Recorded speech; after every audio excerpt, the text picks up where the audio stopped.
a terrific guest today.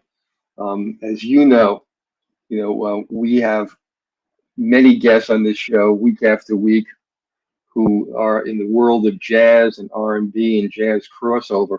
Source Radio Network is one of the only remaining stations that we broadcast globally, jazz 24/7.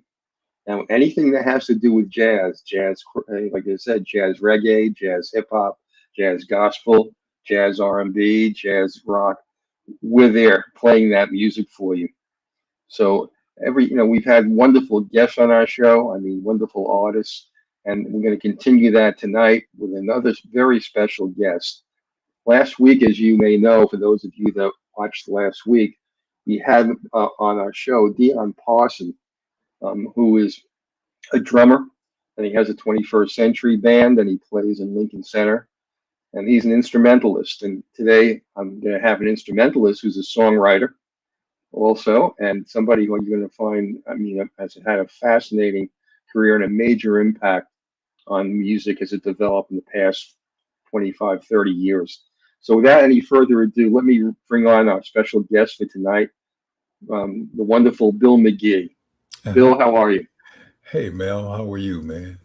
I'm doing fine. You said 25 or 30. I did my first recording in 1970. So I know. Yeah. So I'm going like, ooh, he's making me younger than I am. Well, I didn't want to date you. I think I'd let you do that. No, that's good. I don't mind. I appreciate 35 or 40 years ago, but no, the group I started out with in Atlanta, I grew up in Atlanta and started playing music there in the 60s. Matter of fact, this fall will be my 60th anniversary as a trumpet player, because in the 7th grade, I started playing trumpet. I wanted to play drums, and my mother said, H to the E to the double L, no. You're not bringing no drums up in my house. So I took the trumpet, and I started playing trumpet in Atlanta in the fall of 1963. Well, let me just interrupt you and tell you that person I mentioned I had on last week, Dion Parson, who plays drums.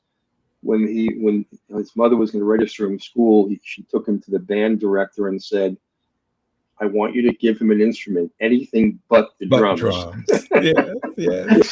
But he ended up going back to it anyway. But Bill, I want to start off with, we're going to get into a lot of in-depth about your wonderful career. But I usually start off with, for you to tell everybody, what's the latest and greatest that you've done?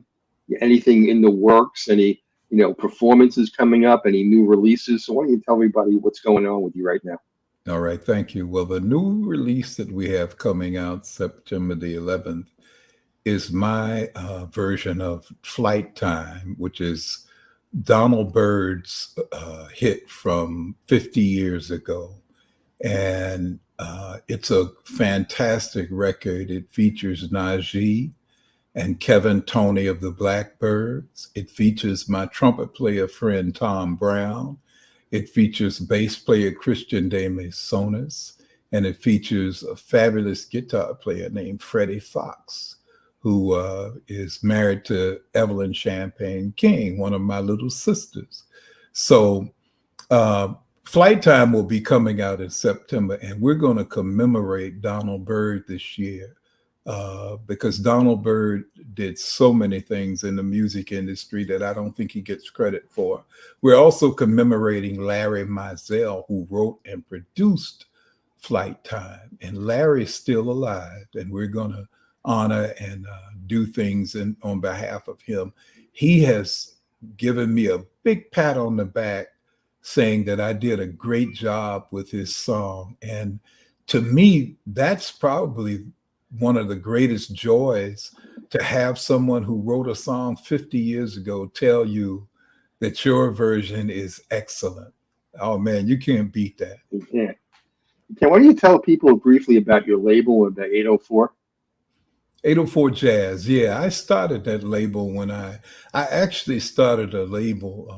I I've had a couple of labels, but I had a label called 804 Flavor, which was a hip hop label. And I produced quite a few hip hop acts here in the 90s and the up to 2000. And when hip hop started going into a direction that I wasn't comfortable with, I said, well, shoot, I'm doing all this other stuff for everybody else. Why don't I do something for myself? So I added 804 Jazz to the 804 family. I have a label called 804 Soul, 804 Kids, 804 Gospel, and 804 Jazz, because I live in Virginia and the area code is 804. So that's, everybody knows that that's, it's an 804 everything here. I started branding a long time ago, for everybody else. If it says 804, I was trying to grab it. So 804 Jazz is my record label, and I actually have 2 or 3 other artists that I work with on the label also. Wonderful. Okay. Well, I wanted you to let people know what you're doing. In fact, we're gonna play your upcoming song, I think, tonight. Is one of the tracks we'll be playing for everybody, so they can hear your music and get a sample of The Tree of Life, which was a release that you did this past year. So everybody will be able to listen to those. I want to start off, Bill, like going back, to your childhood. It always interests me how people learn to choose a genre. Back when you were a kid, and I was a little older than you, but I remember it well. You had rock was starting to dominate, but there were still blues stations, jazz stations. There were you can get R&B and some soul, and there were multiple stations, so people had a bigger variety of music.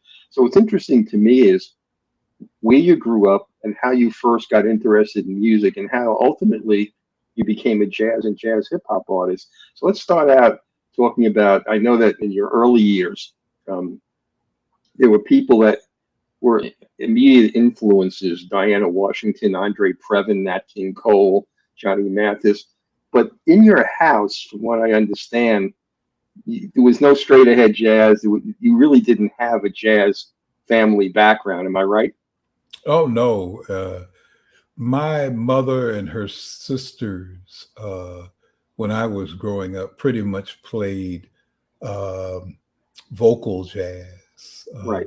Johnny Mathis, Nat King Cole, and no, there wasn't much McCoy Tyner or Diz or Freddie Hubbard or people like that. But that helped me because I've always loved melodies. I think that one of the things about my playing is that I always had an appreciation for melody and beautiful songs, and like things like Moon River. And so I could always play ballads and I could always play standards because I heard them so much. Chances Are by Johnny Mathis, Yes. You know what I'm saying? You say to yourself, oh man, that's who. So here's what everybody has to understand, that jazz is the key to it is the improvisation of a melody. So if you really learn to play a melody well, once you develop the skill with your instrument that you can vary and do a variety of things with that melody called improvisation, then you start moving into the jazz genre. So now Nat King Cole was an awesome pianist, man. And a lot of people sleep on the fact that even though he was a smooth as silk singer, that brother could roll on the piano. I mean, he was awesome. So I did hear that growing up. But then we moved to Atlanta in the early 60s. And growing up in the deep South in the 60s, man, I got baptized into soul, muscle shoals sound and Memphis sound. And, I tell people around right now, whether you would remember it, I don't know if some of these other folk, but Eddie Floyd's Knock on Wood. Oh, yeah. I tell them I can play knock on wood in my sleep. Mhm. I mean, it's like back then, all of the top bands had to have brass players, because you're thinking about Otis Redding, man. You're growing up, Otis Redding and James Browne. You can't do them without having a really tight brass section. So it Yep. kind of like being a trumpet player starting out in 63, by the time say 64, 65 came around and I was actually able to listen to a record and play it by ear. The first year you basically trying to learn how to make it sound. But in 2 years, man, I was able to play some stuff by ear. And I played for my family in Chicago when the Saints Go Marching In was the first tune that I like, like they said, well, Bill, play something for us. Bill Jr. Well, Bill, how did you learn? How did you learn about Diz and Miles and Coltrane? I mean, well, high school. In high school, okay. see, I was going to get to that. So, like in high school, I met guys who were doing that. They were more advanced, and they were into the jazz stuff, man. And like they were improvising on jazz. One of my role models, one of the guys that I consider musical role models, is a brother named William G. And he could play piano, and he was a trumpet player, but he also played jazz piano. So in high school, they had a jazz group where one of the guys in the band had an upright bass, a white upright bass in high school, man. And then G was playing piano, and then they had a trumpet player and a sax player. And these cats would be in the band room playing all the hip stuff that came out in the mid 60s. Right. So Cannonball Adderley. Yep. All right. Well, yeah, that's what I wanted to ask you about. Yeah. You went to Booker T. Washington High School. That's the high school you're talking That's right. about. That's so why don't right. you tell everybody some of the background of that high school? Well, Booker T. Washington High School is probably one of the top fit in with places like Cass Tech and Dwight Morrow around the country. Because of segregation, there was one major school in every city, one or two major schools in every city, and all the Black kids had to go to that school. So Booker T. Washington High School in Atlanta was the first public high school built in the state of Georgia. And actually, when I read the history, people used to actually pay tuition to come there from out of town, because if there was a family that wanted their child to get a high school education, they would send them to Atlanta and pay tuition for them to go. This is in like the 20s and 30s, where there was really not. So reading the history, I read that Lena Horne, who grew up in Fort Valley, Georgia, moved to live with her grandmother or aunt in Atlanta, and they lived right near Booker T. Washington High School. And Lena Horne went there to Washington High School before they moved to New York. Well, you mentioned Cannonball Adderley. He went there too, correct? No. He didn't? Okay. Because Cannonball and them weren't from Atlanta. Well, who else was that? Didn't Gladys Knight go there? Gladys Knight. Yeah, I was going to tell you, Lena Horne went there. Yeah. Gladys Knight went there. Nipsey Russell, the comedian. One of my favorites is Gene Carn, the jazz singer. Gene, there's a quick story. A friend of mine told me, says, man, you're from Atlanta. You don't know who Gene Carn is. I said, I never heard anybody named Gene Carn because I had moved here. Well, her name was not Gene Carn. She married the piano player, Doug Carn. And that's when she took on, in the 70s, she took on the professional. I had moved away from Atlanta then, so I didn't know her as Gene Carn. So she came to our university, and this guy who was a good friend of mine took me, trumpet player, jazz trumpet player. He took me, says, man, you say you don't know Gene Carn. I said, man, let's go see who this Gene Carn is. And her name was Sarah Perkins in school. Her name was Sarah Jean Perkins. And I saw her, and she said, hey, and we just greeted each other, and we were just having a ball. And I said, your name's not Jean Carr, your name's Sarah Jean Perkins. And so my friend, just last week, we laughed about the fact that I redeemed myself because he said, if you're from Atlanta and you're supposed to be all this music person, how come you don't know Jean Carr? Well, And, go ahead. I'm sorry. go ahead. And so when we finally met her, he realized that I was legit. Well, there are three schools that we're going to get to eventually that are Right. very instrumental in your life. One was Morris Brown College, and the other was FAMU, Florida. FAMU. Yeah. Right. So, yeah, we're going to talk about those also because there was so much going on in those colleges that people just don't know about. Yeah, well, that's where Cannonball went to school. Cannonball and Nat Adderley went to Florida A&M.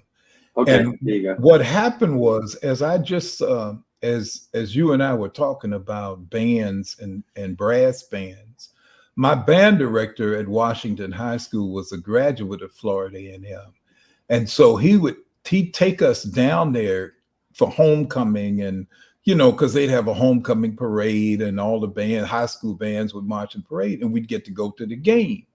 Well, and then also Morris Brown. My mother was a chaperone for the band at Morris Brown. And so I got a chance to go see Morris Brown play. You're getting ahead of me. We're going to get into that. Okay. Well, that's okay. Okay. So I won't even. I want to get to that. I want to go. I want to stick with with Booker T. Washington High School for a minute. The band director was somebody who was very influential for you. Is that correct? Extremely influential, because having gone to Florida A&M, here's a trick thing, man, that a lot of people don't understand, or I want everybody to understand, that schools like Florida A&M and other schools were very much conservative and they wanted people to learn the fundamentals of music. They wanted you to learn technique and the ability to play. They were not emphasizing jazz. They had actually banned Cannonball Adderley from playing saxophone, and said, band director told him, said, Adderley, if I see you with another saxophone in your hand, I'm going to take your scholarship. And because he was a clarinet player, right? And he was like, and so they knew when he picked up that saxophone, he was playing that jazz stuff, man. So, and then I don't know the story on how Nat fit in on that, because he was a trumpet player. But the beautiful thing about my connection to the Florida A&M tradition is it was very much on technical excellence, learning your horn, learning your instrument, and developing the technique. And then what a lot of young people need to understand is that if you develop that technique, then you can basically play any genre. Wynton Marsalis proves that. You know what I'm saying? Yeah. I think it was Miles Davis, I could be wrong, who said the note is only 20%. The 80% is what you do with it. Yes. And that's the technique. That's the technique. Yeah. It's what you do with it.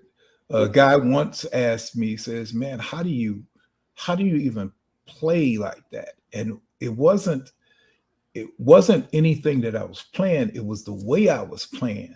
Yeah. It was the way people hear Miles Davis. When he starts a note, that note has a purity to it. You know what I'm saying? And it's his attack and his articulation. He learned that at Juilliard, and he learned that's that classical training that a lot of people don't know Miles had.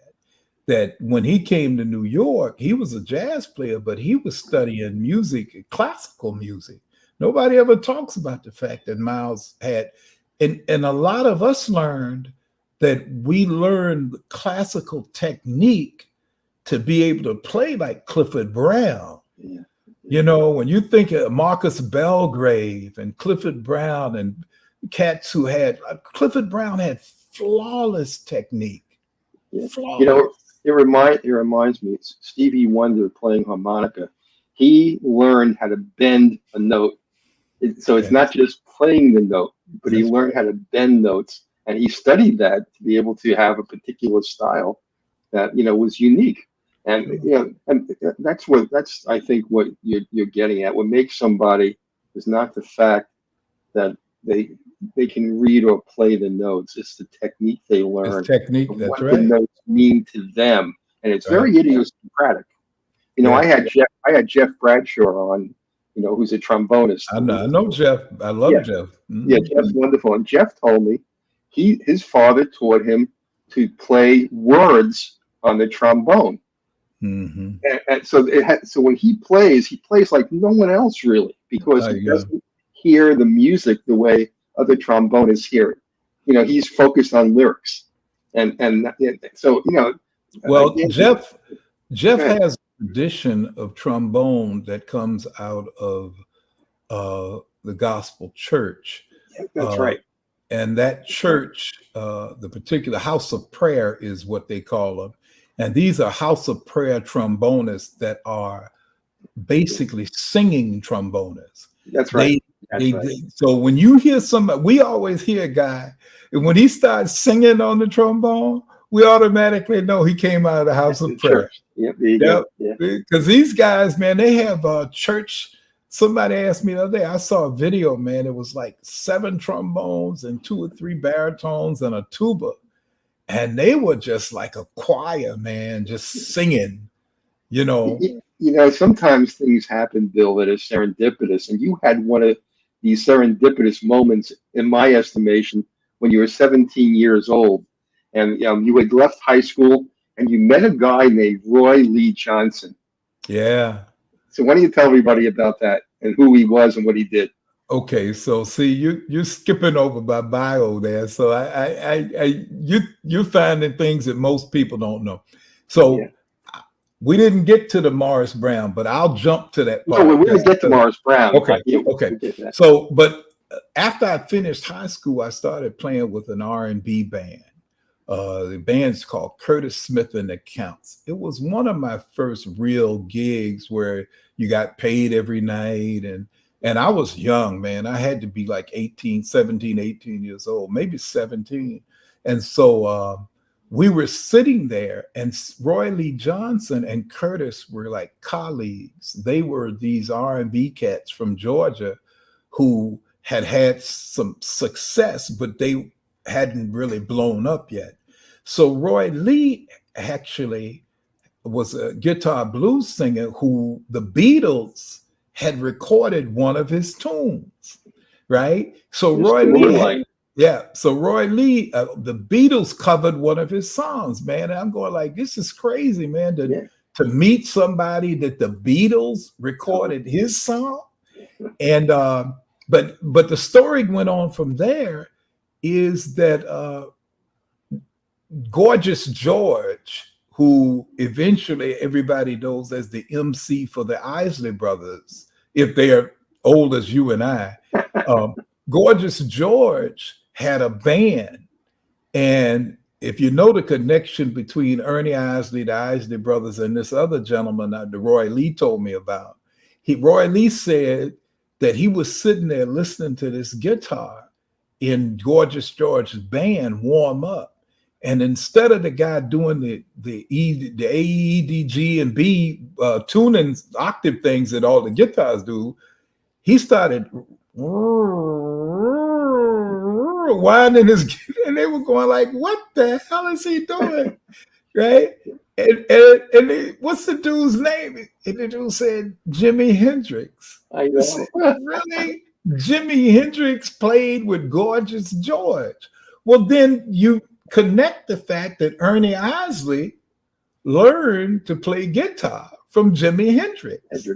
Because Gorgeous George, there was a period of time in Hendrix's life when he was doing R&B and that was it. I said, man, to meet somebody who the Beatles had recorded their song, and then at the same time to hear these stories about people like Jimi Hendrix, you know, man, I was in heaven, man. I mean, I really, really, really felt that I had just been placed in the right place for what I wanted to do. That's why I said it's serendipitous how these things happen. You know, and you know, you mentioned Jimi Hendrix. One of the things that always amazed me, Jimi Hendrix experience was a bass player, a drummer, and Jimmy, and it sounded like a 12-piece band. Yes.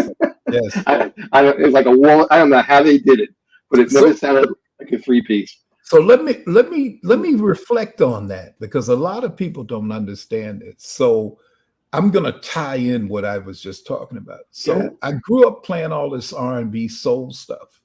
We're talking about mid 60s, Otis Redding, Tyrone Davis, Wilson Pickett, Sam Cooke, all the names that anybody, I was playing in bands, and those were the songs that we had to play.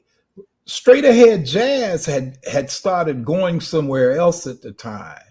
All right. So I'm going to come back to Ramsey Lewis and Cannonball and things like that. But what happened was in 69, took this girl I was dating in high school to see a group at the Atlanta Auditorium. And it was 3 weeks before Woodstock. And the group was named Sly and the Family Stone. Oh, love them. Love and them. It was a life-changing experience. Oh, wow. Yeah. All right. It was a life. Now, let me tell you from a musician standpoint why it was a life-changing experience. Because I grew up as a background musician, thinking about that thing we talked about earlier. I grew up in the back because all the musicians were backup to front singers. All these people I named to you were stars, and they were front singers, right? And the band was in the background. James Browne was the preeminent band leader in front of the band, right? And so that's what my background was. But I saw Sly and the Family Stone, and everybody in the band played an instrument, and everybody in the band sang, and there was no front person. And then I reflected on the fact that the biggest headliner at Woodstock was a three-piece band where the guitar player did all the singing. And like you just said, they sounded like a 12-piece group. Yeah. And that was Jimmy. Well, I think Buddy Miles used to do the same thing. Yes. But then didn't Billy Preston play with Hendrix from time to time? Yes, he did. Yes, he did. He also played with Hendrix, the Beatles, back and forth. Beatles, right? That whole setup. But remember now, the Beatles had set that image before. I always tell people the Rolling Stones, yeah, but see, Mick Jagger was trying to be the James Brown guy in front of the Rolling Stones. But the Beatles were all musicians and singers. Yep. Sly and the Family Stone, all musicians and singers. But Sly was a genius. Jimi Hendrix, all musicians and singers. So a lot of people don't realize that Chicago and everything Earth, Wind, and Fire, everything that Queen was all singers, musicians, every one of them. Everything that came after that era changed the paradigm. Yeah. So when you think of Kool and the Gang, and you think, see, I transitioned from that backup band stuff to Kool and the Gang, Chicago, because I remember 25 or 6 to 4 had come out. Oh yeah. And then and Sly and the Family Stone, man. And I heard Dance to the Music, and I almost freaked out. I'm going, what is this? Yeah. You know, and it was like 2 or 3 weeks before Woodstock. So, you're talking about Otis a little while ago. Do you know Larry D, who played with the Bar-Kays? Yeah. Mm-hmm. Okay, and Larry took over when Otis had the tragic plane crash. Right. You know, Larry told me this. I'll just share this with you. This very funny anecdote. I didn't know this. The Bar-Kays had 20 #2 Billboard hits. Wow. 20. But never #1. And I asked him why, and he said Michael Jackson. Yeah, I love the Bar-Kays. We toured with them. I know. That's why I brought it up to you. Yeah, James Alexander is a great guy. And we toured with the Bar-Kays all the time. I told you about the time we did the show in Memphis when they first headlined. And it was Confunction and the Bar-Kays. And Confunction had moved to Memphis. That was a hot show, man. But You know, going back to what you were talking about a minute ago, jazz transitioned in the 60s also. And Yes. as I talk about the Donald Byrd record, I get everybody to realize that jazz hip hop, jazz funk, jazz fusion, jazz, modern jazz did not start with George Benson and Grover Washington. Ramsey Lewis did Hang On Yes. Sloopy and I'm In with the In Crowd, right? Yes. Yep. Cannonball did Mercy, Mercy, Mercy, Yep. right? And then here's this one, Eddie Harris and Les McCann. Yeah, that's a blast in the past. Yeah. Eddie Harris and Les McCann, man, did Compared to What and all Cold Duck and all those other hip groovy things. And what happened was they had transitioned to putting a groove to the jazz that was a little danceable. If you listen to that live Ramsey Lewis, where he's doing In Crowd, I think it is, or either Hang On Sloopy, sound like the people were trying to get up and dance in the middle of the club because it was so cool. It had so much of a bop with it. You Tell know, me if you agree or disagree. I think the transitionary figure, as you look at who he played with and who eventually went off on their own, like you mentioned, Ramsey Lewis, it was Miles. oh yeah. Miles transformed jazz into every other genre. But guess what? Donald Byrd did it before Miles. Because if you listen to the Blackbyrd album, it came out before Tutu and Bitches Brew. The Blackbyrd album released in 72, and Larry Mizell and his brother Fonts, but Larry produced and wrote most of the tunes. He had that fusion idea that taking jazz, and Blue Note Records was willing to let him try that. So I also want everybody to go back and listen to the Blackbyrd album by Donald Byrd. It was Blue Note's highest selling album for years. Yeah. You know, and then I heard Tutu. Now I'll be honest with you, I didn't know what Bitches Brew was. It took me a minute. But guess what? About a year later, I had a wah-wah, and I had a device that I hooked to my microphone that played octaves, and I could do that wah-wah and play the horn and the same fusion stuff that Miles was doing. But you're right, Miles. But remember now, Miles had also worked with Herbie Hancock and Wayne Shorter. Exactly. But that from these guys, you did get Grover Washington, you did get smooth jazz, a whole new genre, of jazz that was coming out. That's why when you mentioned, and I wanted to comment on this, but you were really moving along great. You mentioned Johnny Mathis, Andre Previn, you mentioned Nat King Cole. I never thought of them as jazz. I always thought of them as kind of pop. But you talked about them as jazz. Why? Tell me why. Because of the chords and because of the structure of the music. Pop music at the time was the Ink Spots, and pop music at the time was doo-wop. All right, it was the doo-wop, the race records where Frankie Valli and them and all of those kids were trying. This is pre-Beatles stuff, right? Yeah. So the pop music of the late 50s, early 60s was doo-wopping and all the stuff that you would see on Dick Clark's show and whatever those other shows were. Well, how are the Platters different from Mathis, for example? Chord changes. See what everybody, I guess what it gets into is, and musicians will, this is that thing about learning and understanding. Jazz has tension built into it. And the tension is intentional because of the way the chords are structured. You're using 7 chords and minor chords and chords where the notes tend to clash with each other, but then they they just sound like they work so well together, Yeah.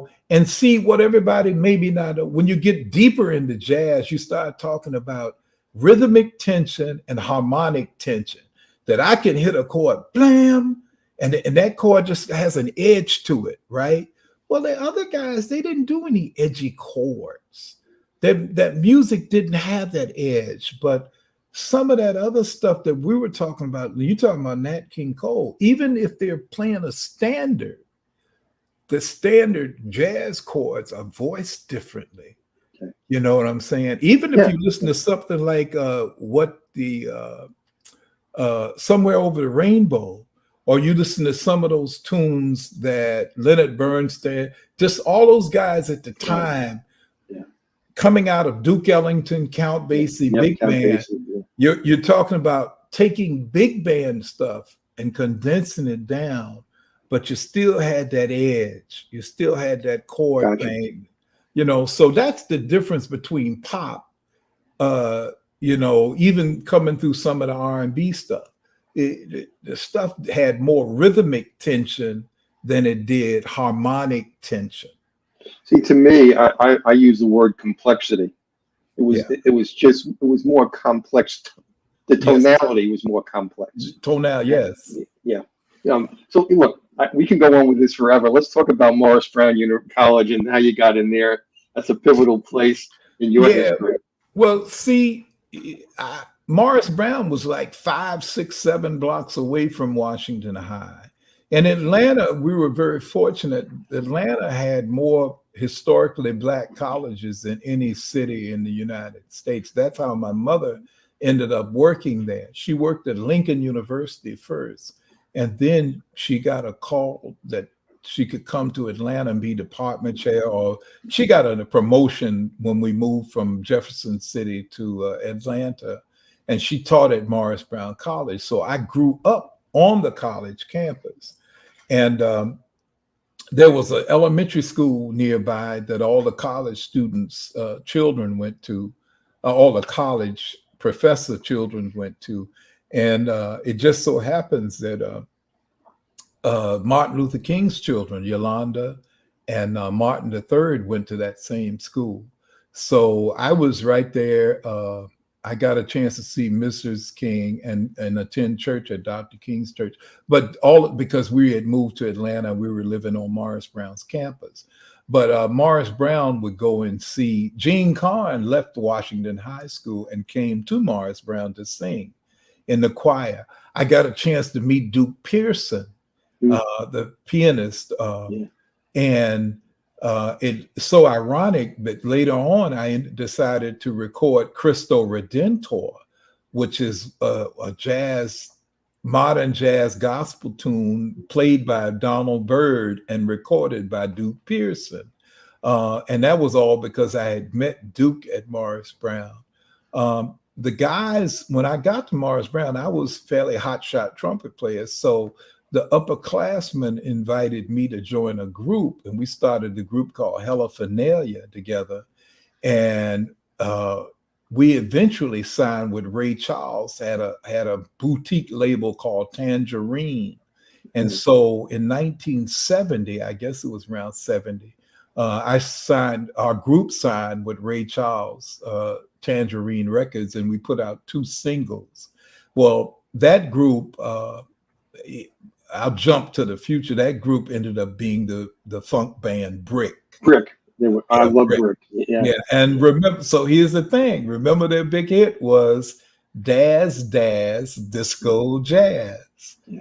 Right? And so I said, oh, there's that connection again. They actually called me and asked me I had moved back to Virginia, and they called me and said, hey man, Mcgee, we're putting a new group together, man. You need to come down here and be a part of this new group.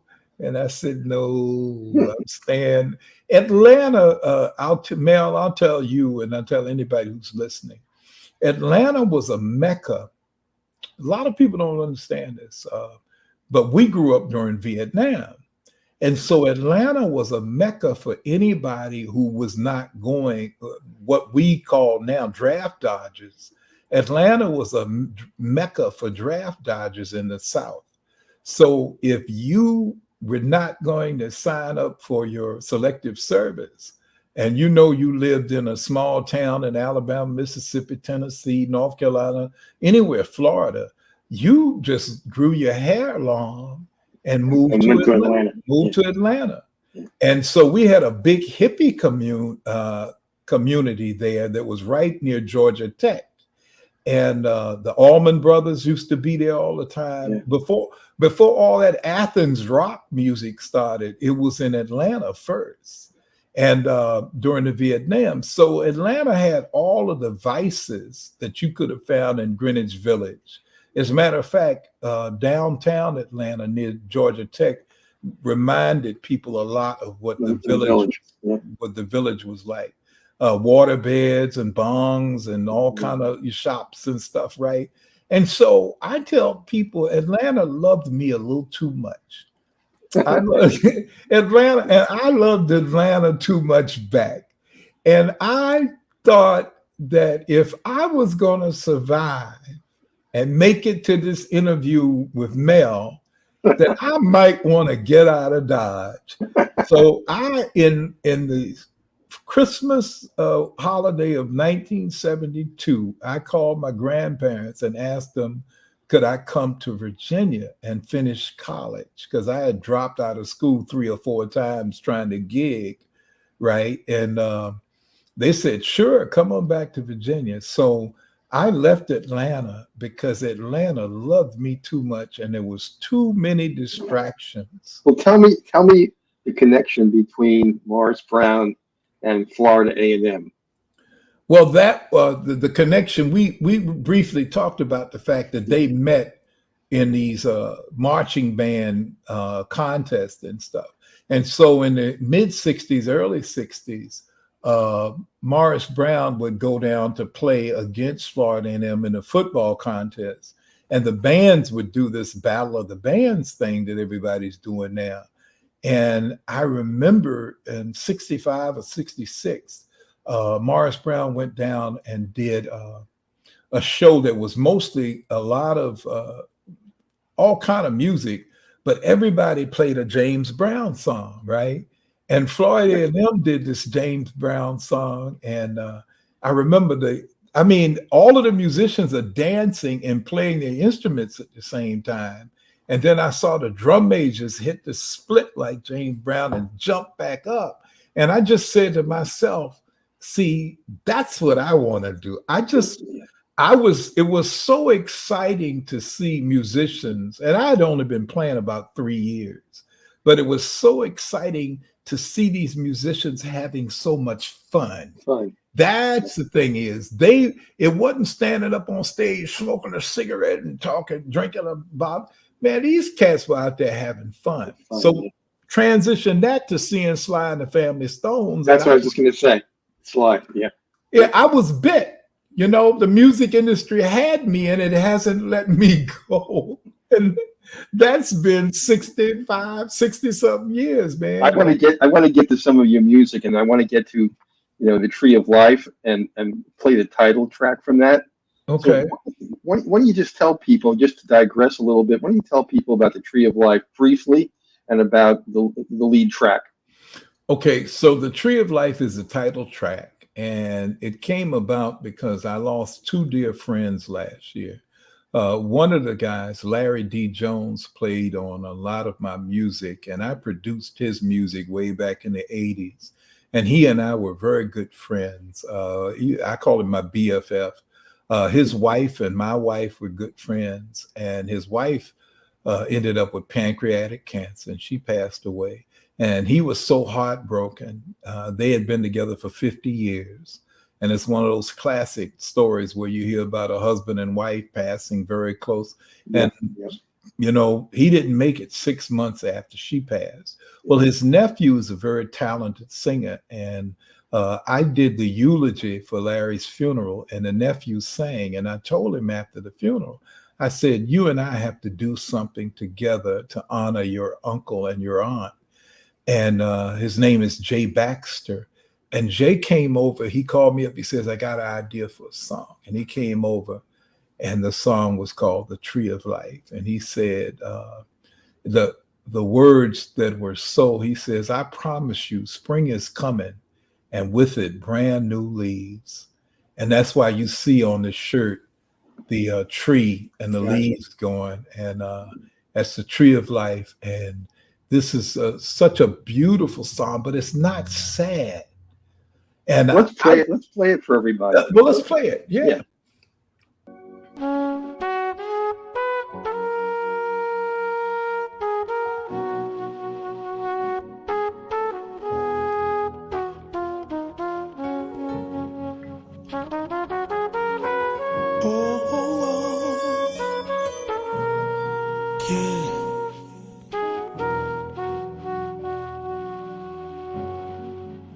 We have tomorrow right before us like a burning flame.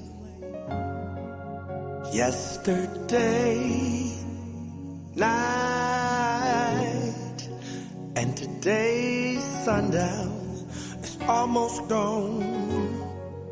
Life is so unpredictable. It changes with every season. Even on your coldest night or your coldest winter, yeah.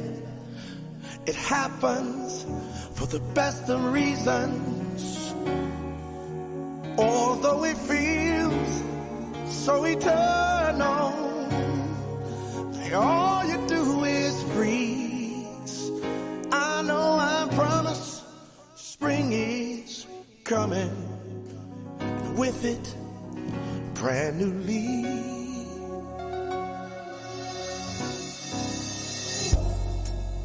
Roses aren't always red, and violets aren't always blue, no. But listen to the positive voice. That voice that's way down inside of you. Future is uncertain. It's so hard for us to see what tomorrow is holding for you and me. Although it feels so eternal, that all you ever do is freeze. Oh, I promise, spring is coming. With it, brand new leaves. Brand new leaves, yeah.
And That's great, Bill.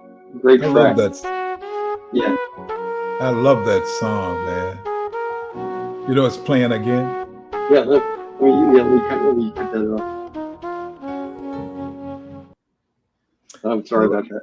No, Yeah. I love that song, man. I do too. It's a great track. Let's let's move on. You talked about moving back to Virginia, okay? And you were Yeah, about 21 years old, yeah, right? yeah. And you met a guy there who you started with a band with, Ron Smith. Yeah, Ron. Ron was from Inglewood, and he had recorded at um, All Platinum Records. But the other guy I met was a guy named Michael Gray. We were having jazz band rehearsal, and a quick story. I told the professor when I came here to go back to school. I said, you know, I've been gigging for the last 3 or 4 years, and it's distracted me and away from my studies. I said, I'm gonna study and get finished school, and I'm not gonna gig right now. I just sort of, and 3 weeks, 4 weeks later, we put the band Trussell together. That's like, yeah, you liar. You know, I mean, because the guy, we did a jazz band thing, and there was a place for solo, and I started solo, and Cat started freaking out, like, man, where does Cat come from? And because I was 21, of course, I was the same age as most of the seniors and people who were, you know, up in age. So the guy, I was a new guy, but I was a peer of those who were the older guys. So the older guys came and said, hey, man, we're putting a band together, man. You want to be in the band? I said, hey, why not? I lied, man. I lied to that man. I feel bad about that to this day. Look, it was good intentions. Yeah, well, it sure didn't. You know, that didn't last because it took me like 8 or 9 years to finish. Let me see. No, I take it back. No, it took me 9 years from when I. Yeah, it took you a while. No, but only from when I first started in '69. Right. It only took me actually at Virginia. I had finished all my coursework in 3.5 years. And then the opportunity to go on the road with Evelyn Champagne King came up. I want you to talk about that. Go ahead. That was like 1978, right? 77, 78, yeah. Right. So what had happened is a friend of mine who had a band here, their band broke up and he moved to Philadelphia, and somebody approached him about being the music director for this girl. Well, our band we had put out a couple of records. We had a big old sound system. We had a record store of our own in 3 or 4 years. Oh, wow. Oh man, we had really blossomed because, like I said, most of the guys were finishing school. So we were a big college band on the East Coast. We would do a lot of the colleges and there was a lot of clubs at the time, say in the early 70s. Right. Early and mid 70s. So we were playing every weekend. We were in North Carolina. We had gone as far. We used to play at a place in New York called Leviticus. We were very popular there. So anytime they had like a college sorority or frat convention in town, they would always hire us to come because they knew we attracted college people, because we were essentially a college band. One gig we did down at the beach in Virginia Beach, we had another college band come and play with us. And when they pulled up, they were riding in a van and had a little trailer with some equipment. And they saw our equipment up there and they said, hey, man, can we use your stuff? So that way we don't have to take our stuff out. And we said, hey, man, it's no problem. Let's all work together. So we said, what's the name of your band? And they say, oh, we're the Commodores. Commodores.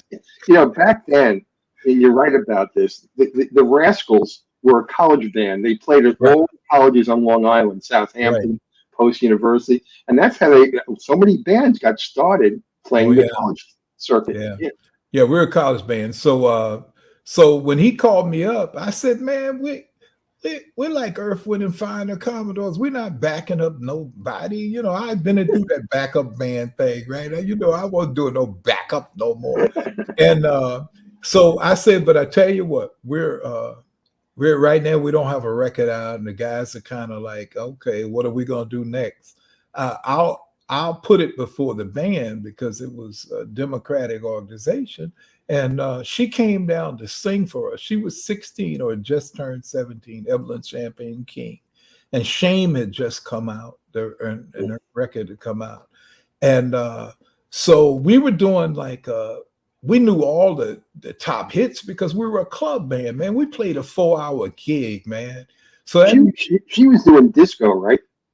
well, she was just doing this first album, the record. I mean, she wasn't doing anything. These guys wrote these tunes for her, and she went in the studio and sung what they told her to write. So Shame, because it was a disco era and it was a Exactly. song, yeah, Shame was a big disco era hit. Exactly. But what happened was we auditioned her, and we were doing the Chaka Khan song, Once You Get Started, bum, bum, ba, da, da, da.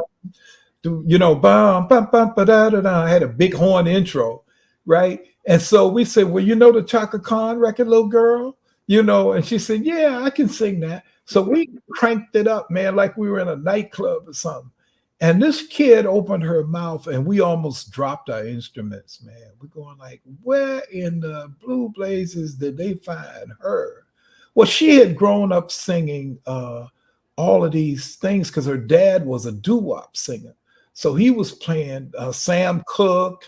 He was doing like that. She had grown up hearing all of this stuff, man. And so she got discovered singing in a bathroom. She was singing in a bathroom at Philly International Records because her parents had a cleaning service. And she was there because her sister wasn't well. I think she was expecting. And she was in the bathroom singing A Change Is Gonna Come by Sam Cooke. And the producer from Philly International came in and heard her and thought it was a man and said, man, that's nice, man. And then he said, and so she came out of the stall that she was cleaning. And he's going like, who was that in there singing? She said, it was me. He said, no, that couldn't have been you. And so she got truly discovered singing in a bathroom. And she came and auditioned for us. And we went on the road with her as her first real band. And it helped propel her career because the president of the label came to hear her. Now, I tell people, Mel, she didn't have but 2 or 3 songs that she could sing. So if she had a 45-minute set, we did the first 20 minutes of music that we had done. So we had been playing clubs for 4 hours. 20 minutes to us was like, come on, man. I mean, give us something hard to do, right? We knew so many hit records, man, that we would like play Earth, Wind and Fire and the Commodores, Brick House and stuff. And everybody be going like, oh my God, you know? And so then she would come on and everybody was already all hyped up, you know? So the president of RCA came to see her, man. And he brought all the RCA people with him, because you know how everybody's a suck up. You know, if the president's going to a club, you want to be seen, you know, at the club, right? So after it was over with, the producers came, the 2 top producers at RCA came to the dressing room and said, we're going to sign you guys to a record deal. We said they loved it. Everybody was whatever. Her record became a priority record for the label that night. That her performance and what we did at Brody's that night in New York changed her career, because she just had, like you were talking about, the serendipity. Well, it was the synergy. She just happened to have a tight backup band. And everything was like just laid out there, and she had talent. This is the thing. The girl could sing. You know how Jill Scott got discovered? 10 o'clock at night, she was singing at a gas station, pumping her gas into a car. Wow. And a record producer heard her sing and said, who are you? And that was the beginning of her career. That was the beginning of her career. Well, so that was how Evelyn got started. And I know we have to move on. But one of the highlights of our career was we were doing a gig with Chic at Constitution Hall in DC, and we had that 20 minutes that we could do, and we did Earth, Wind, and Fire's tune. We did a song by Earth, Wind, and Fire that was really, really, really well accepted. And we looked up, and Luther Vandross and Bernard Edwards and Nile Rodgers was standing on stage. Wow. And they were going like, where the hell did they come from? Yeah. And after we performed, it was a sold-out house, and we got a standing ovation. Well, that was still Trussell, the That band? was still Trussell. Yeah. Right. Yeah. I'm trying to I know I'd love to spend more time on it, but Trussell broke up, right? I mean, not really. We faded away. We didn't break up. Well, wasn't there a point when you joined Electro Asylum Records and the band split up? No, Trussell was on Electro Asylum. Okay. So after that night at Constitution Hall, Evelyn changed managers, and we told her old manager, if you can get us a record deal, we'll stay with you. And they got us a record deal with Electro Asylum, and we had a big hit record called Love Injection that was really, truly, truly a big record. Right. We were riding. I'll tell you a quick story. I know we run out. I told you I could talk, Mel. We're running out of time. We were riding down Broadway, and we were listening to our record on WBLS. We were going to play at Madison Square Garden that night. Now here it is. You're riding down Broadway. You're going to play at Madison Square Garden. You're listening to WBLS, and you hear your song playing, and you're like, "Oh man, but then we were listening to the ladies that were sitting out on the eating lunch, right? And they were listening to our song, but it wasn't at the same place. So we go like, but that's not. So we switched over to WKYS, KISS. We've switched over to KISS, right? KISS and BLS were playing our song at the same time as we were going to play at Madison Square Garden. Wow, great story. It don't get much better than that, buddy. No. You say to yourself, "Oh my God, we are making it in this business." So that was some of the good stuff. For sure. Okay, I want to just get into briefly. You're gonna have to bring me back, man. I got, That's all right. Yeah, I'm gonna bring you back for sure. We're running out of time, I'm sure. Right? We can run over. It's not really a problem. We can go over. Don't worry about it. But I want to talk about two things. You got into rap and hip hop, but you had problems with the genre, and you only later. Only later, not initially. I know what happened later. Right. But that's because rap was evolving and changing, and it was going in a direction that you weren't comfortable with at some point. So, let's talk about the early years. How did you get into hip hop and rap? So the same guy that hired us, the same friend of mine who I played trumpet with at Virginia State, who had gone to Philadelphia and worked with Evelyn King, he moved to New Jersey and got hooked up with some other guys who were playing a horn. And he called me up and said, "Hey man, we got a recording session and I need you to come play trumpet with me." And I said, "I'll be there," because we were best friends, right? And like, okay, plus we were two trumpet players that really respected each other, right? And so I went up there, and it was at Sugar Hill Records at the time.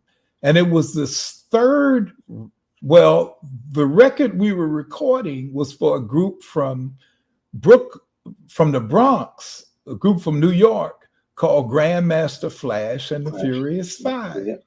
All right. And we did this recording that night. And I'll be honest with you, Mel, we were doing another session about a week later. Say we recorded on Tuesday, right? Grandmaster Flash and the Furious Five. We went to a recording session on Saturday.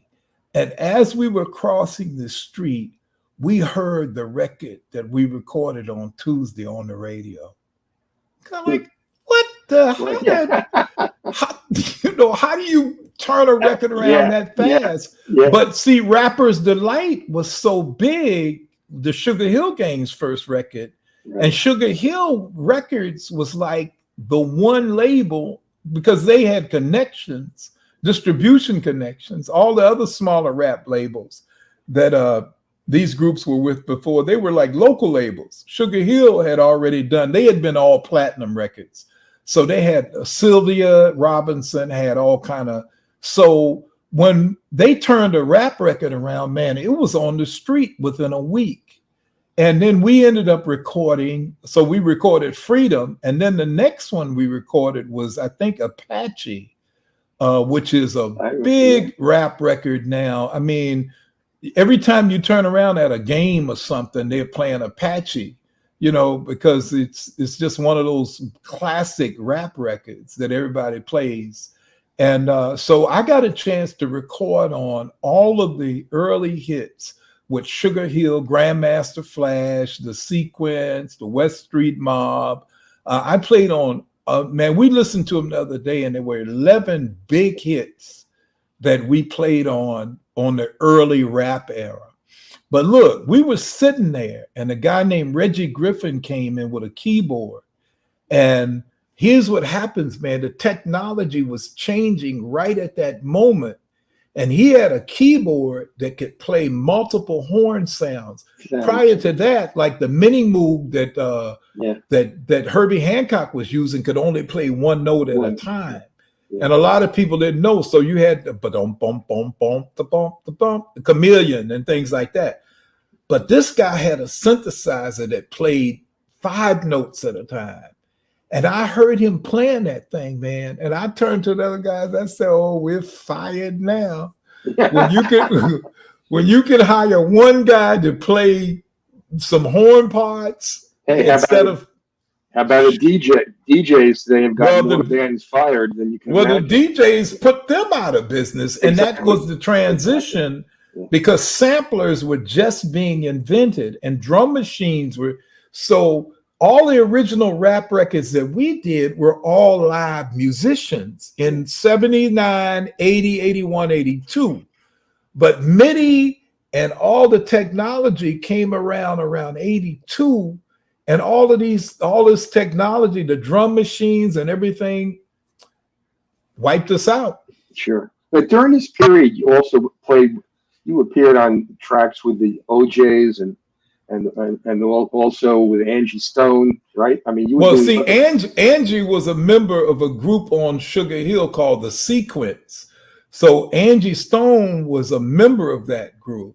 And this same guy, Marvin, my friend, as we were doing the Sugar Hill stuff, we also got booked to do some Philly International stuff.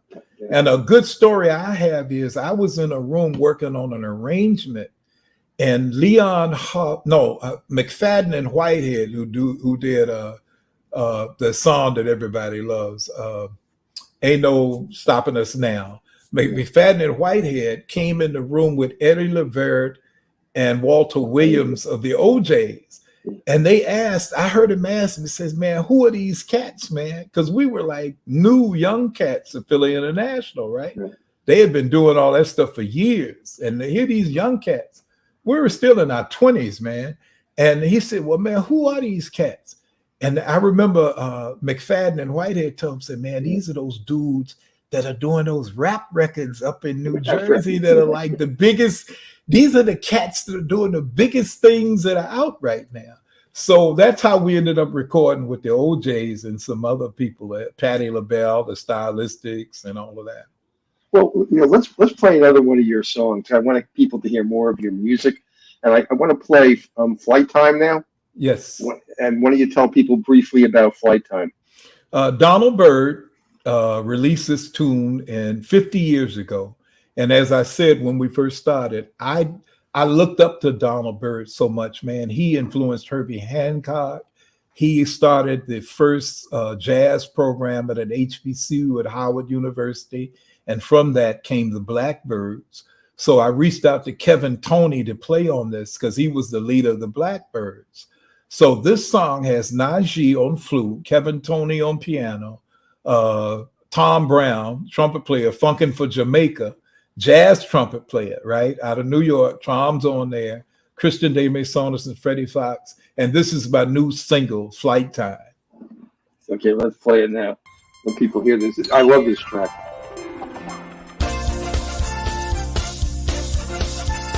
I'm doing all those horns with all those horns you see back there. Gotcha.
I love that. I love Nice. that. I mean, hearing you play with Najee, playing off each other, it was just spectacular. Nice song, man. Yeah, That's great song. nice Well- nice song. Donald Byrd Larry Mizell is still alive, and he's Yeah. the one that wrote and produced it. He and I have been in touch, and I just want to make sure I honor Donald Byrd, but Larry wrote and produced that 50 years ago. Amazing. 50 years ago, right? Amazing. I mean, your version is spectacular. I mean, I love it. Yeah. Yeah. Yeah. Well, we hope it does well. It's the right time of the year for it. It feels good. And we're hoping and praying that this will do well. Everybody on there is playing great, great musicianship, lots of improvisation, which is what makes jazz. So it's funky, it's hip, it's danceable, but it's a lot of nice improvisation on there. Tom Browne is. Yeah, we have 83,000 people listening in to your show Awesome. right now. Awesome. So, that's 83,000 people should go out and buy that track. Oh yeah, tell them to go buy the album. I'll really absolutely, yeah, absolutely, yep. The Tree of Life, everybody. It's a spectacular album. And everyone should have it in their collection if you love jazz. So, okay, let's get to the part where you leave playing allegedly and you become a teacher, and you move to Richmond, Virginia. I came back to Richmond. I had been on the road, but yeah. So I actually, before I even started teaching, I worked at a record store. Record store had an opening, man, and I went in there and told the guy, says, "Look, man, I can run this. I worked at a record store in Atlanta. I ran my own record store when we were at the band together. So it wasn't a challenge for me." I told him, and so we took. The store had 9 stores, and my store was ranked number 9. And before I left, we were number 2 in sales because I was able to relate to people. I'll tell you a good little story and make it quick. So Run DMC came to town, and they were at the radio station, right?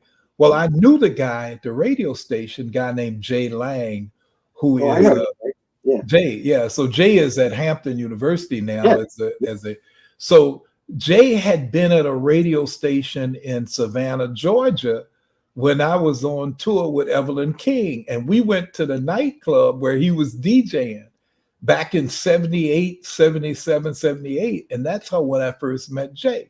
So Jay and I went. So when Russell Simmons, I heard Run DMC on the radio, I called him. I said, "Hey, Jay, see if you can get him to come by my record store," right? And Russell and Run DMC, just when they left the radio, we were just like 7 blocks from the radio station. And so when they left the radio station, they came by my record store, man, and did an in-store appearance, like out of the blue. So anybody that walked in the store got a chance to meet Run DMC, and because nobody knew they were going to be there. It's like it wasn't planned.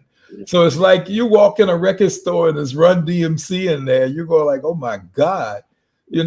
So, but then I left that job and went to work at the same radio station where Jay was.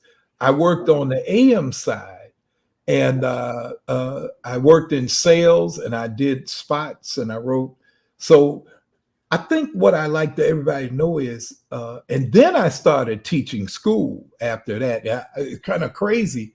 I actually sold the school system commercials, public service announcements where we were doing extra and above. And I had a chance to interview the superintendent and all of them.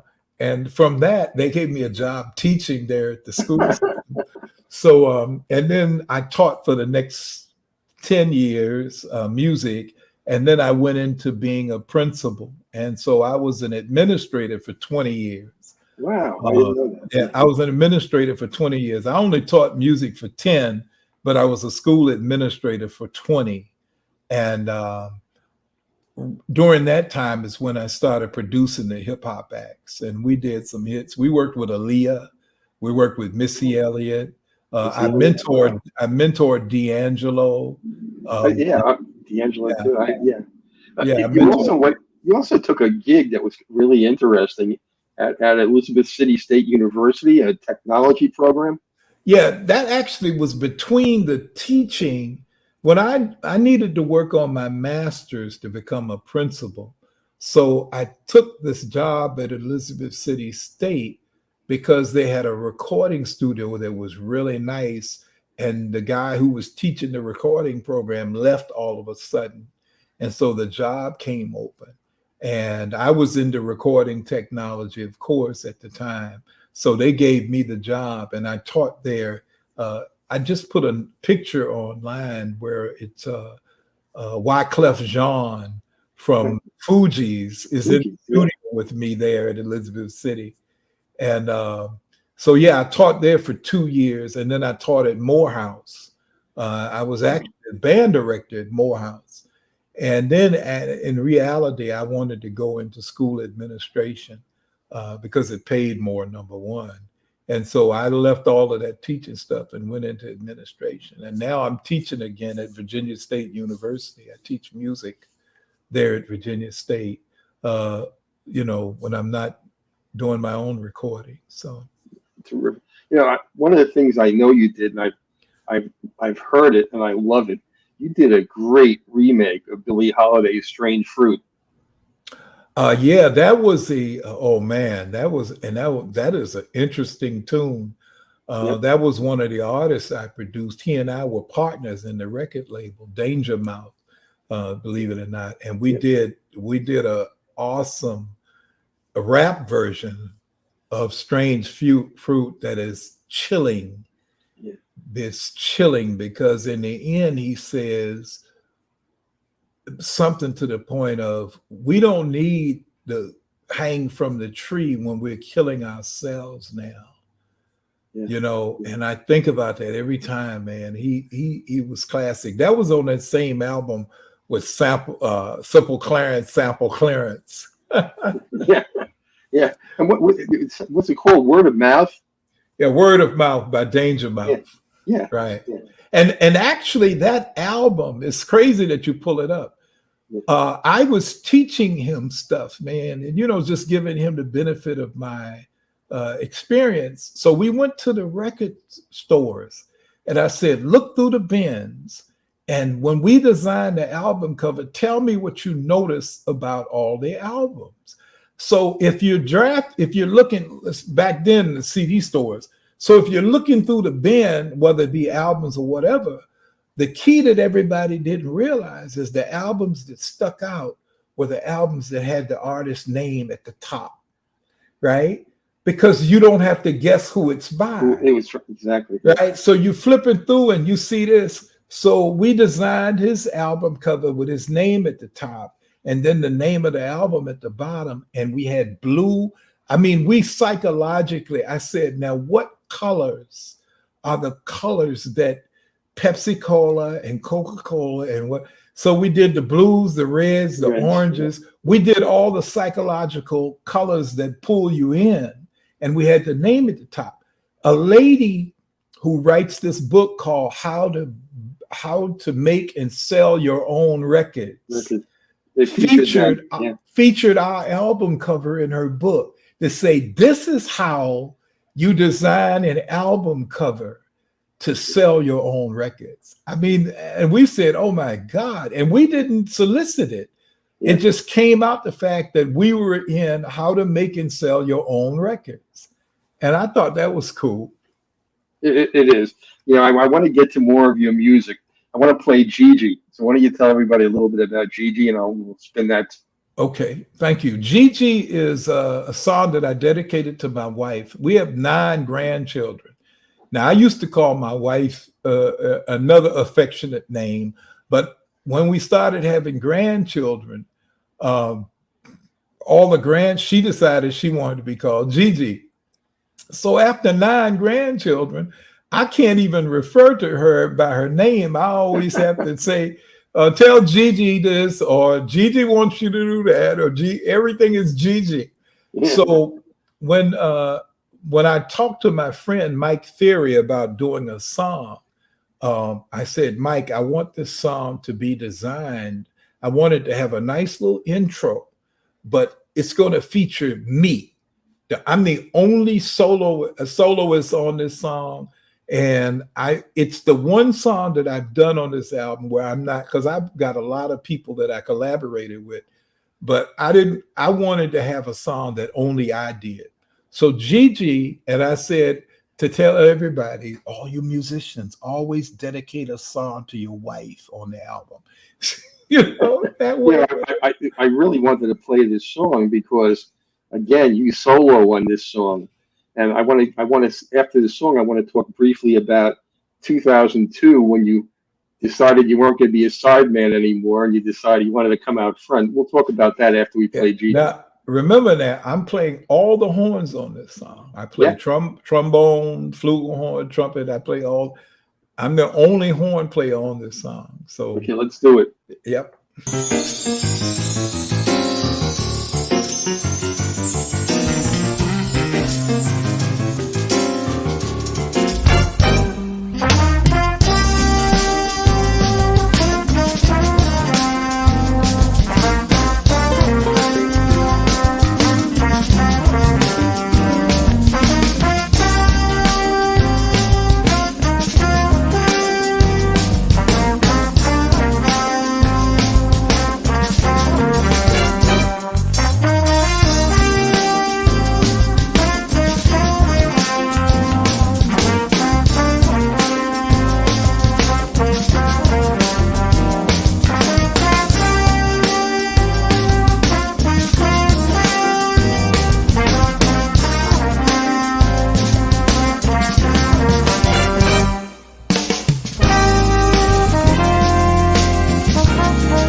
That's spectacular, Bill. I love that.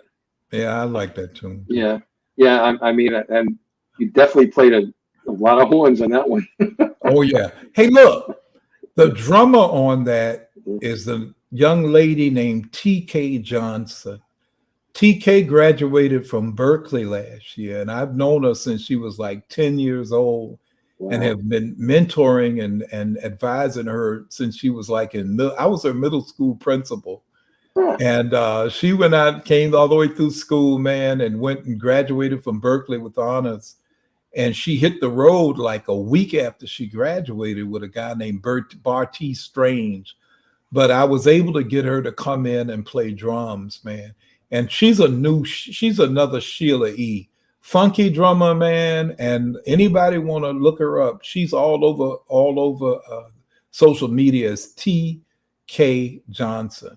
T.K. Talented Johnson. young drummer. Yeah, man. She's the bomb, man. I That's love that wonderful. girl. She's playing. She loves playing funky drums too. That's look. We're almost at it. I'm going to have you come back so we can spend time on the 21st century of your career. But I want to there's a couple more things I want to hit on. And one of them is Chase the Sunset, because that became a smooth jazz standard. Why don't you tell everybody a little bit about that? You know, because I think it's really important. I'm trying to remember which. I think Chase the Sunset was my third album.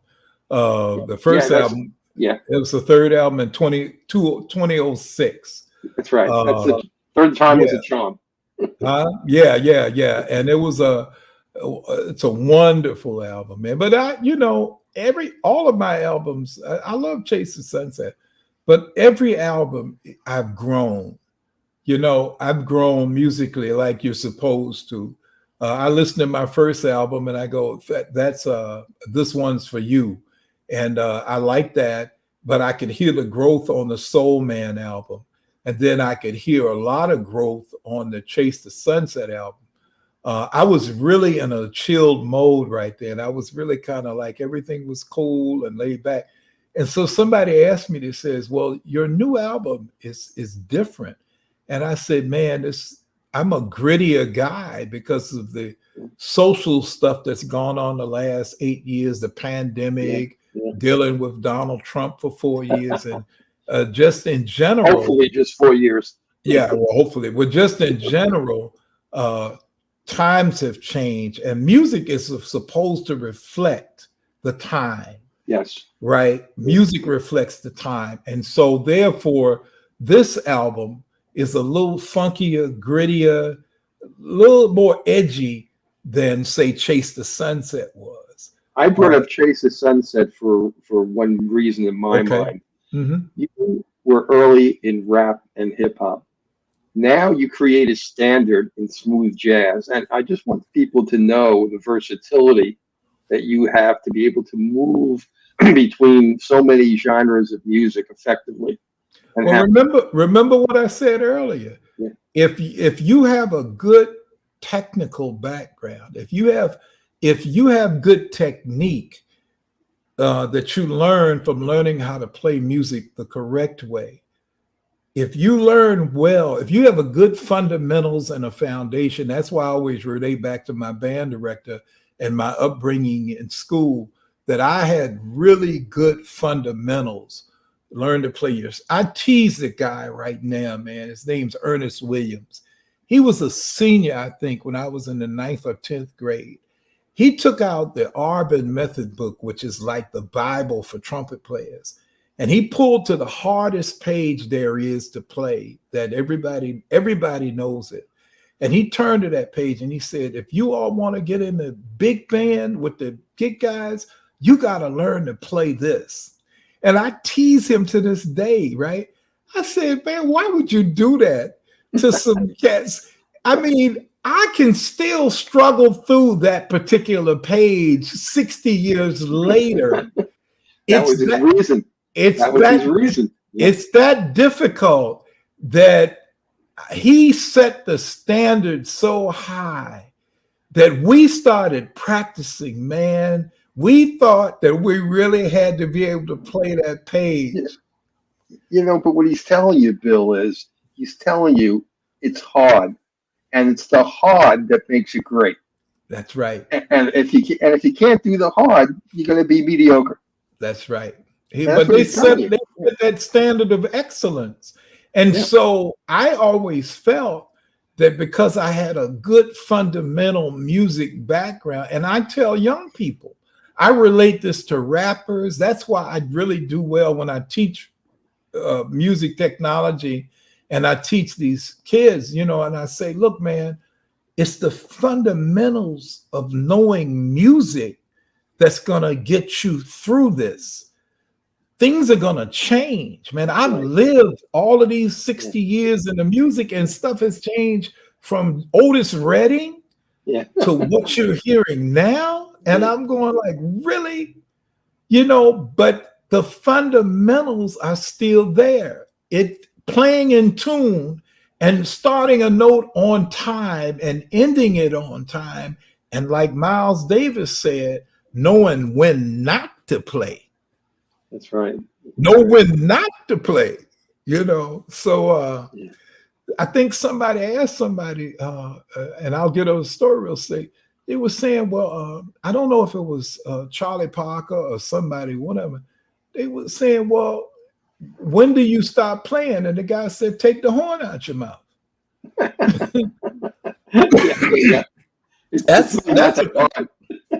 That's an easy way to stop playing. Take the horn out your mouth. Well, look, Bill, before we depart tonight, I want to bring this up on, you can tell everybody about. Yeah, that's the website, 804jazz.com/music, that takes you to where all of my music is for sale. Now, I want to see how this works. I have 2 free songs on there that anybody anywhere in the world can download. The title song that you played earlier, The Tree of Life, is available to download for free. And I also did a version of We Shall Overcome, because this is the 60th anniversary of the March on Washington, where Dr. Martin Luther King gave the I Have a Dream speech. And so I have a jazz version, and you know that. It's me and a trio. And I don't do a whole lot of straight ahead. But the guy who was a bass player, Mike Hawkins, he said, Bill, you got to do a straight ahead album now. And I said, not on your life, you know. So the We Shall Overcome is available for free. And the Tree of Life title song is available for free. And then the album, of course, you can buy that. But I just wanted to let anybody know, if you wanted to own one of my songs and you didn't have the money or can't do it right now, you can still go there and download a song for free. 804jazz.com/music. Hey, Mel, I really appreciate you letting me do this, man. As I told you when we first started, the problem is going to be getting me to stop talking, not start me talking, man. Well, so, Bill, you got so much stuff to talk about. You know, a lot of people don't have that much content. I mean, you could go on. I want to have you back on because I want to really focus on post 2000. That's when you started to move up front and move away from being a sideman. Yeah. You know. Well, let me just say this to anybody who's listening. I feel extremely blessed that the music technology that you see here and everything else has allowed people my age in their 70s to still be relevant in the music industry. And I tell my students that I feel like I'm 19 years old again. I tell them that all the time. I want them to understand that you can be enthusiastic about music all your life. You know, that's the beauty of being a musician, man. Look at our boy that just died. A singer, Tony Bennett. Yeah. Come on, man. Yeah. Tony Bennett. In his 90s. Yeah. And he still had a voice that was killer. And he could still sing his butt off. Yep. You know what I'm saying? And they said, man, that was when he was most happiest. And Lady Gaga would just point him to a mic and say, sing this song, right? And Toney would be in his world. And I say everybody like that, it says that in my age, I tell my students at 19 years old, I am as happy in the studio making music as I was 60 years ago. So I thank you for the time. I encourage everybody. I tell people to learn how to play piano, learn how to play bass. Don't ever, just enjoy the music. Music doesn't age. The genres change, things change, but it's still music, man. And you get in there and you enjoy yourself and you have no regrets. No, I have no regrets, man. No regrets. Yeah, it's wonderful. Bill, I can't thank you enough for spending this much time with us tonight. I know we have almost over 70,000 people at the final count. You know, I've enjoyed spending the evening with you, and I'm definitely going to have you back. You know, and we can talk more. Got a lot more to talk about. Well, I thank you for having me, Mel, and I apologize for being long-winded. No, it's great. It's great. We've been doing this now for an hour and 47 minutes. It was great. Awesome. Awesome. Well, I'm glad it's more than two people here. You got plenty of people here. Hey, look, you know, if you want to, we can talk afterwards. You hang around for a little while, but I'm going to say good night to everybody. All right. I'll hang on for a minute. Hang on. And God bless everybody. Thank you. Definitely.